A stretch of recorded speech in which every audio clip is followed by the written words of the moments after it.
जो ज्ञानवापी की तर्ज पर आगे बढ़ रहा है। जी हां, मध्य प्रदेश हाईकोर्ट के इंदौर बेंच के आदेश पर भोजशाला में सर्वे की शुरुआत हो गई है। सर्वे के आदेश के बाद मुस्लिम पक्ष ने सुप्रीम कोर्ट का रुख किया था। सुप्रीम कोर्ट से मुस्लिम पक्ष को झटका लगा। मुस्लिम पक्ष ने अर्जेंट हियरिंग की याचिका लगाई थी। सुप्रीम कोर्ट ने इस याचिका को सुनने से मना कर दिया। वहीं सर्वे के लिए एएसआई की टीम सुबह 6 बजे ही धार पहुंच गई। शुक्रवार होने की वजह से मुस्लिम पक्ष के लोग कमाल मौलाना मस्जिद में नमाज पढ़ने आते हैं और इस दौरान एएसआई की टीम ने सर्वे रोक दिया था। वहीं नमाज खत्म होने के बाद एएसआई की टीम ने फिर से खुदाई शुरू की। 6 हफ्ते के अंदर एएसआई की टीम को हाईकोर्ट के इंदौर पीठ में अपनी रिपोर्ट पेश करनी है। इसकी वजह से टीम तेजी से काम कर रही है। सुनिए। देखिए, भोजशाला का मामले में जो आर्कियोलॉजिकल सर्वे का आदेश इंदौर हाईकोर्ट ने दिया था, आज उसकी कंप्लायंस में सुबह 6 बजे से आर्कियोलॉजिकल सर्वे ऑफ इंडिया ने अपना सर्वेक्षण शुरू कर दिया और उस सर्वेक्षण के खिलाफ जो मुस्लिम पक्ष है वो सुप्रीम कोर्ट आया था और सुप्रीम कोर्ट ने उसमें आज अर्जेंट हियरिंग देने से मना कर दिया है और उसमें अभी कोई सुनवाई नहीं होगी सुप्रीम कोर्ट के सामने। अगला तारीख भी अभी मिला है? नहीं, सुप्रीम कोर्ट की तारीख नहीं लगती है, तो जब भी कोई डेट आएगी तो उसमें हियरिंग होगी, पर तब तक जो सर्वे है वो चलता रहे। सर्वे का काम अभी लगातार? जी बिल्कुल।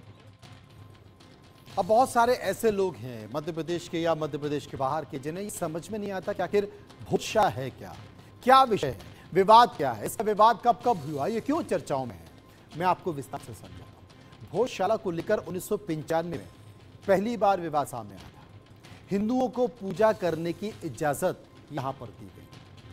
शुक्रवार को मुसलमानों को नमाज पढ़ने की अनुमति यहां पर दी गई। उस वक्त दिग्विजय सिंह की सरकार थी मध्य प्रदेश में। 12 मई 1997 को आम नागरिकों के प्रवेश पर प्रतिबंध यहां लगा दिया गया। हिंदुओं को वसंत पंचमी पर पूजा की अनुमति दी गई। 6 जनवरी 1998 को एएसआई ने प्रवेश पर प्रतिबंध लगा दिया कि अब कोई नहीं आएगा। साल 2003 में फिर से पूजा करने की अनुमति दे दी गई। पर्यटकों के लिए भी भोजशाला को खोल दिया गया।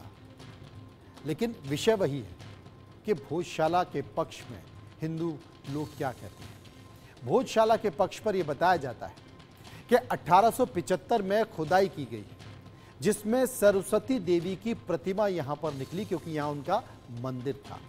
हिंदू संगठन राजा भोज के काल का सरस्वती मंदिर इसे बताया जाता है और यह भी कहा जाता है कि इस मंदिर को बाद में बंद कर दिया गया क्योंकि यहां मस्जिद बना दी गई। भोजशाला पर मुस्लिम पक्ष के लोग क्या दावा करते हैं?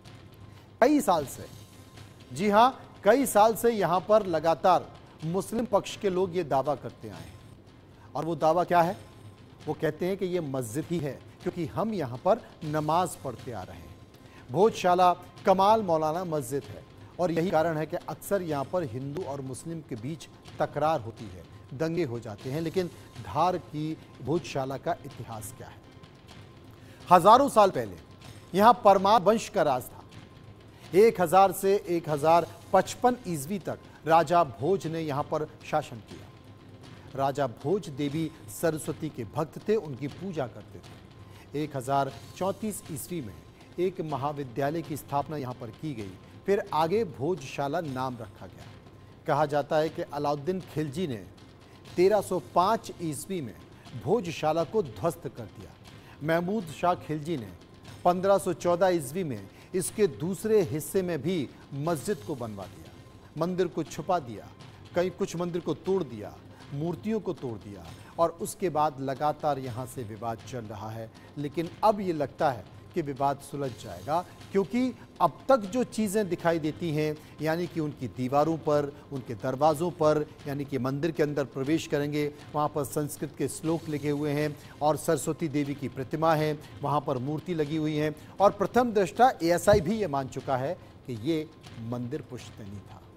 चलिए इस विवाद से आगे निकलते हैं, रिपोर्ट करते हैं, इंतज़ार करते हैं एएसआई की रिपोर्ट का। एएसआई अपनी जब रिपोर्ट 6 हफ्ते में